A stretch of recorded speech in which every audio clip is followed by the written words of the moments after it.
சந்தேக நபரான முன்னாள் அமைச்சர் தமக்கு நெருக்கமானவர்களுக்கு சோள விதைகளை பகிர்ந்தளிப்பதற்காக தனது பாதுகாப்பு உத்தியோகத்தர்களை அனுப்பி கமநல அபிவிருத்தி திணைக்களம் மற்றும் பிரதேச செயலக அதிகாரிகளுக்கு அச்சுறுத்தல் விடுத்து அதற்கான அனுமதியை பெற்றுள்ளதாக இன்று வழக்கு விசாரணைக்கு எடுத்துக் கொள்ளப்பட்ட சந்தர்ப்பத்தில் லஞ்ச ஊழல் விசாரணை அதிகாரிகள் விசாரணையின் முன்னேற்றம் தொடர்பான அறிக்கையை மன்றில் சமர்ப்பித்து தெரிவித்தனர்.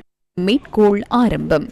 கௌரவ நீதிபதி அவர்களே, சந்தேக நபரான முன்னாள் அமைச்சர் தமக்கு நெருக்கமானவர்களுக்கு சோள விதைகளை பகிர்ந்தளிப்பதற்காக தனது பாதுகாப்பு உத்தியோகத்தர்களை அனுப்பி கமநல அபிவிருத்தி திணைக்களம் மற்றும் பிரதேச செயலக அதிகாரிகளுக்கு அச்சுறுத்தல் விடுத்து அதற்கான அனுமதியை பெற்றுள்ளதாக விசாரணைகளில் தெரிய வந்துள்ளது.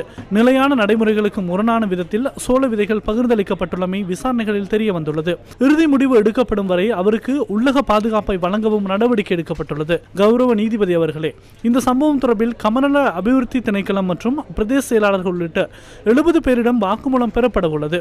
இந்த சந்தர்ப்பத்தில் சந்தேக நபருக்கு பிணை வழங்கப்படுமாயின் அவரால் சாட்சியாளர்களுக்கு அச்சுறுத்தல் விடுக்கப்படும் சாத்தியமும் இருக்கிறது. எனவே விசாரணைகள் நிறைவு பெறும் வரை சந்தேக நபரை விளக்கமறியலில் வைக்குமாறு நான் கோரிக்கை விடுக்கின்றேன். சந்தேக நபரான முன்னாள் அமைச்சர் சார்பில் மன்றில் முன்னிலையான சட்டத்திறனி சமிந்தாத்து கூறல பிணை வழங்குமாறு கோரிக்கை விடுத்தார். மேற்கோள் ஆரம்பம். கௌரவ நீதிபதி அவர்களே, கடந்த வழக்கு விசாரணையின் போது எனது சேவை பெறுநர் தொடர்பில் லஞ்ச ஊழல் விசாரணை ஆணைக்குழுவினரால் முன்வைக்கப்பட்ட சகல குற்றச்சாட்டுகளும் உண்மைக்கு புறம்பானவையாகும்.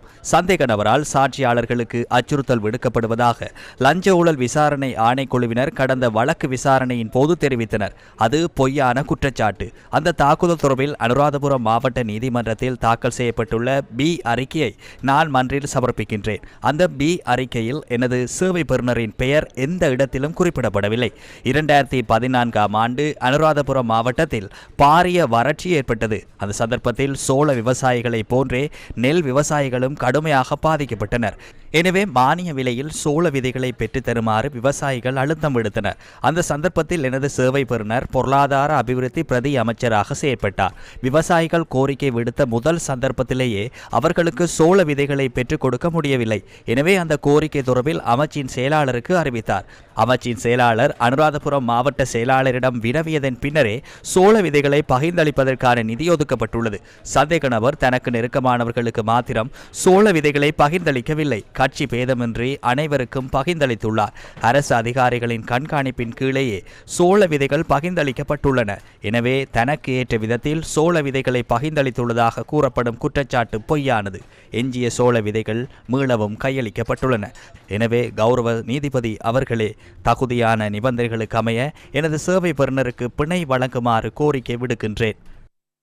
விடயங்களை ஆராய்ந்த நீதவான் சந்தேக நபரை மீண்டும் விளக்கமறியலில் வைக்குமாறு உத்தரவிட்டார்.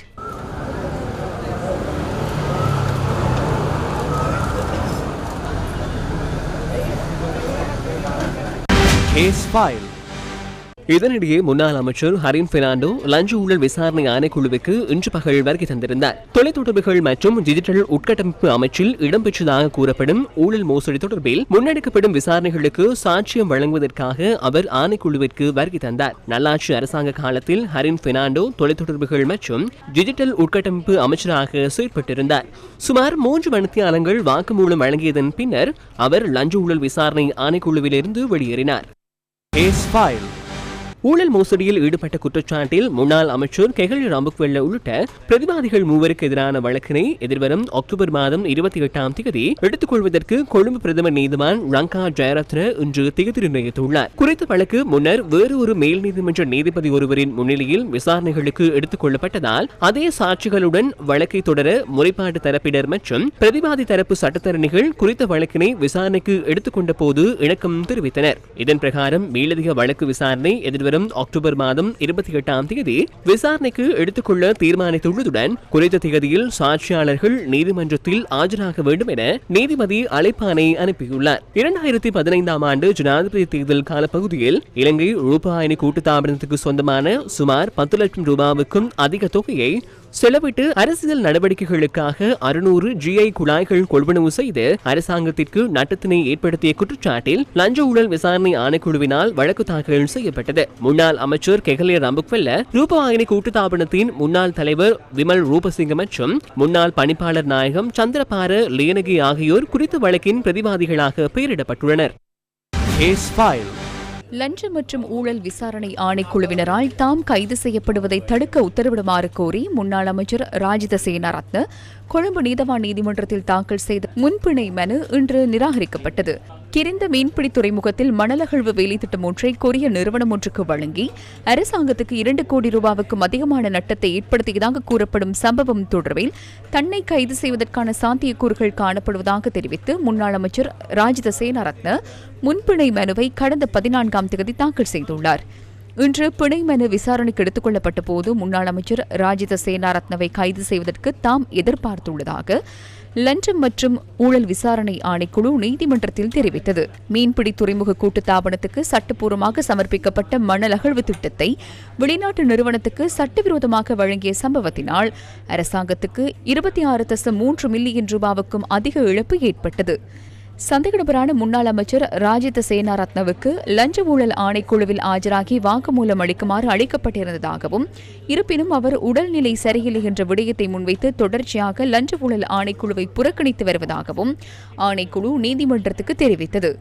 நீதிமன்றத்தையும் லஞ்ச ஊழல் ஒழிப்பு ஆணைக்குழுவையும் புறக்கணித்து வரும் சந்தேகநபரின் முன்பிணை மனுவை தள்ளுபடி செய்யுமாறு லஞ்ச ஊழல் ஆணைக்குழு நீதிமன்றத்தை கோரியது. வாராயினும் இந்த விடயங்களை பரிசீலித்த நீதவான் முன்பிணை மனுவை நிராகரிப்பதாக தெரிவித்தார். போர் ஒன்று இல்லாமல் வெற்றி இல்லை அல்லவா, அதனால் அச்சமடைய வேண்டாம்.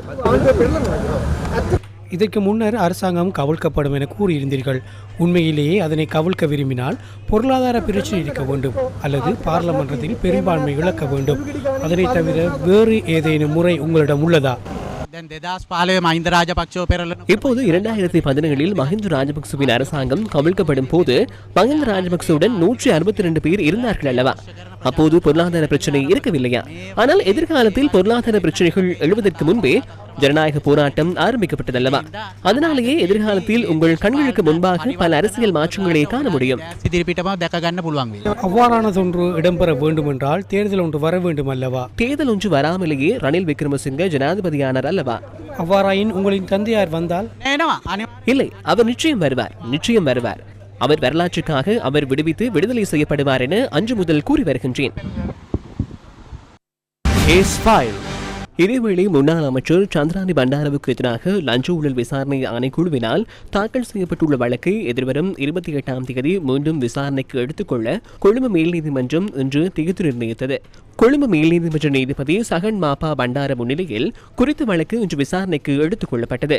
வழக்குடன் தொடர்புடைய ஆவணங்களை சமர்ப்பிப்பதற்காக எதிர்வரும் 28ஆம் தேதி வழக்கை மீண்டும் விசாரணைக்கு எடுத்துக்கொள்ள உள்ளதாக நீதிபதியினால் இதன்போது தேதி நிர்ணயிக்கப்பட்டது. கடந்த நல்லாட்சி அரசாங்க காலத்தில் மகளிர் மற்றும் சிறுவர் விவகார உளர்வலய அபிவிருத்தி அமைச்சராக கடமையாற்றிய போது தனக்கு நெருக்கமானவர்களை பல்வேறு பதவிகளுக்கு நியமித்ததன் மூலம் ஊழல் மோசடியில் ஈடுபட்டுள்ளதாக தெரிவித்து கடந்த ஜூன் மாதம் 6ஆம் தேதி அவருக்கு எதிராக கொழும்பு மேல் நீதிமன்றத்தில் குற்றப்பத்திரிகை தாக்கல் செய்யப்பட்டது.